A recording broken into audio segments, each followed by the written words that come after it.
Salut à toi, grand pronostiqueur, et une petite vidéo pour un loto foot en semaine, en ce mercredi 3 février. Donc on va commencer avec les pronos et un premier match, Bordeaux-Paris Saint-Germain.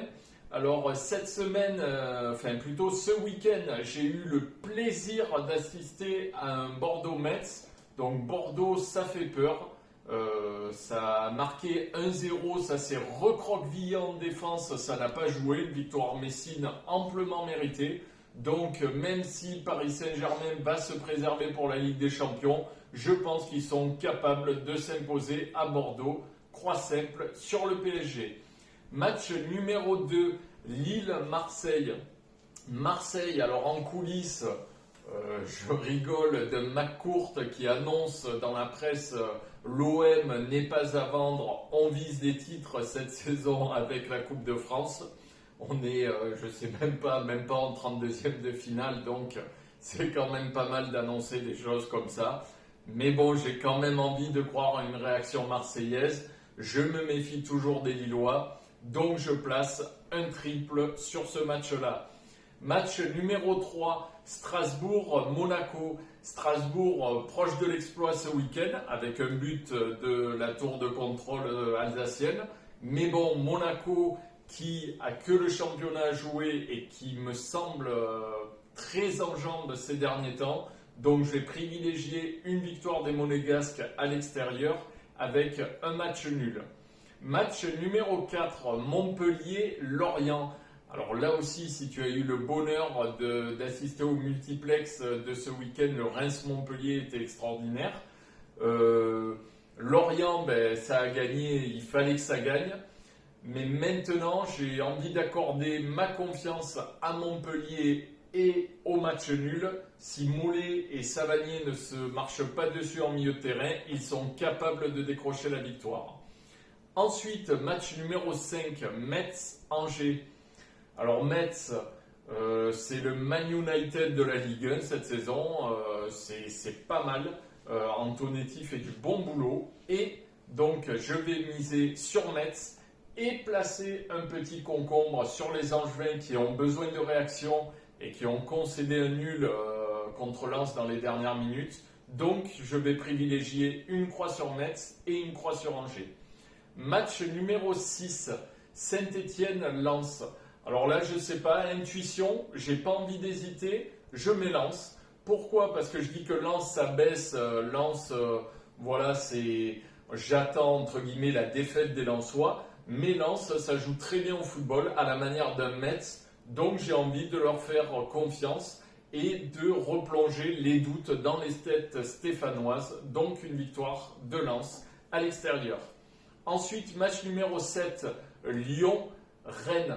Donc là, Lyon n'a que le championnat à jouer, pareil, donc on glisse une croix sur les Lyonnais bien évidemment, mais attention aux Rennais, même s'il y a un milieu de terrain qui pionce toujours avec un Kamavinga et Nzonzi qui ne sont pas réveillés, il faut mettre le réveil, mais bon, on attend quand même une réaction, surtout qu'on le sait, ça a démissionné du côté de Rennes, peut-être un nouvel élan, donc on met une croix sur les Rennais.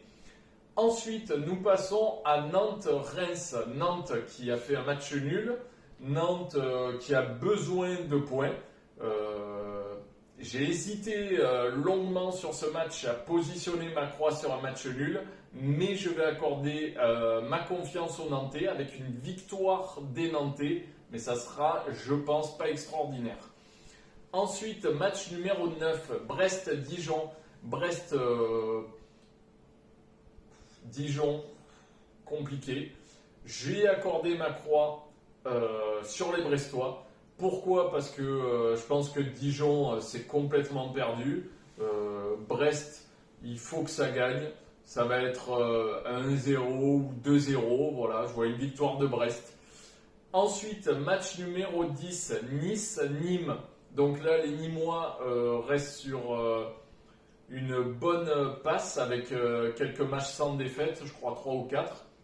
Donc ce qu'on va faire là, on va mettre une croix sur le nul, parce que je pense que les Niçois vont essayer de trouver la faille contre Nîmes, mais Nîmes va, disons, jouer défensivement et un point ramené de Nice dans le tableau de marche pour le maintien serait bon. Donc je pense que je vais mettre match nul. Match numéro 11, Crystal Palace, Manchester United. Donc là aussi, je me suis exilé un peu et j'ai regardé un Chelsea-Man United avec un superbe 0-0. Parce que je tiens à le souligner, pas pour défendre la Ligue 1, mais des fois on nous vend le championnat anglais, il va y avoir des buts. Donc si tu as suivi ma vidéo, j'ai fait un double avec un Chelsea-Manchester. Donc j'ai apprécié ce match nul. Donc là, je vais mettre ma confiance à Manchester. Même si Crystal Palace c'est pas mal, mais on nous a vendu un ça comme un peu un Kamavinga et c'est pas si exceptionnel que ça. Donc je vais accorder ma croix à Manchester. Match numéro 12, Milan AC Udinese. Donc là, je positionne ma croix sur Milan. Milan, confiance retrouvée après le derby perdu et la victoire contre la AS Rome qui permet de se relancer. Donc j'accorde ma confiance au Milan AC. Match numéro 13, on reste en Italie avec un Fiorentina AS Rome. Alors je vais mettre AS Rome parce que j'aime les réactions. Ça peut être pas une petite surprise parce qu'ils sont quand même favoris contre la Fiorentina. Mais je vais mettre AS Rome, je les sens bien réagir, je les vois gagner. Donc l'AS Rome gagnante à la Fiorentina. Et on conclut avec un match numéro 14, FC Barcelone, FC Séville, où j'ai longuement eu envie, pareil, de mettre un nul et un FC Séville. Pourquoi ? Parce que on le sait, le Barça, ça va jouer contre Paris, ça a besoin d'une réaction. Mais je pense que le Barça, ça va être une saison blanche. Ils ont fait leur croix sur la Ligue des Champions. Donc je vais accorder ma confiance au FC Barcelone qui a besoin d'engranger des points pour s'assurer une place en Ligue des Champions l'année prochaine. Donc voilà, c'était mes pronos de ce Loto Foot semaine. Je te donne rendez-vous dimanche parce que dimanche il y a un Loto Foot à 2 millions d'euros. Donc je vais bien étudier, je vais essayer de faire le mieux possible comme à chaque fois. Et je te dis, savoir cocher est un métier. À bientôt sur Corner Prono.